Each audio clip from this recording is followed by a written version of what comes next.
The Outlaws of Blade Sorcery are interesting and actually tie in extremely close to the player. Closer than you may think.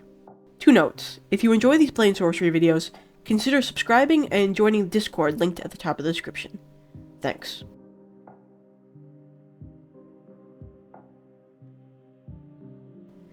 The Outlaws are by far the weakest faction in Blade Sorcery. They are equipped with both Tier 0 and 1 weapons and armor.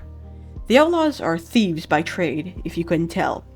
They are built on taking what isn't theirs, and surprisingly their organization seems to thrive.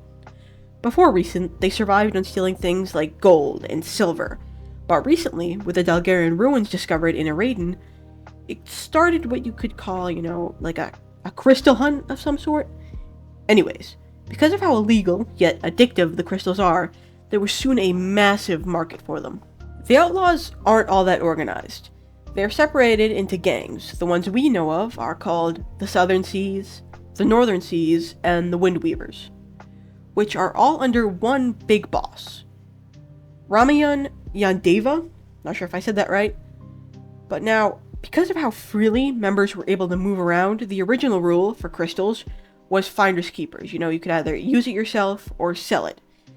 But since crystals can apparently only be found in abundance on Kyojiiin, outlaws from other kingdoms like Rakta and Tantara started ordering crystals. So the boss changed the rule to have them all be reported to him.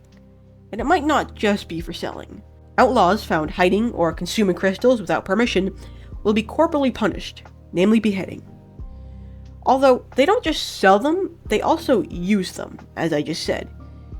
You see, with us not treating the members of their faction very nice, they also use a portion of the crystals on themselves for protection. And some of their sorcerers seem pretty powerful. There has been plenty of mishaps. Like, we can read here, a girl gravity pushed and turned a few other outlaws into a thin paste. And another one is a boy casting fire and accidentally melting himself to death. Now, not every outlaw is too keen on selling crystals. As you may know, Kyojiiin is currently facing a cleansing where they will slaughter anybody with the capability to use sorcery. And crystals are what help and unlock people to use sorcery. So the Queen of Kyojiiin is hellbent on destroying the outlaws. One outlaw that realizes that selling crystals could leave them all in a ditch is called Sakarian Cravano, or as you may know them, the Baron. And yes, the Baron was an outlaw before opening his shop on the edge of the storm, though he won't disclose that with you. Now, remember Rayaman I mentioned earlier? Well, he's the reason the Baron is no longer an outlaw. Rayaman started using crystals and quickly got hooked because of how addicting they are. Now, crystals are not good for your mental state, and because the Baron wanted to get him off of them, he pretty much went insane and started hunting the Baron. That's when the DPS reached out to the Baron and offered him a safe place to stay where the outlaws that are hunting him won't be able to find him. This is explained further in my Dalgarians and the Commandant video. I recommend you watch that, but be wary, it does contain spoilers. Anyways, thanks for watching.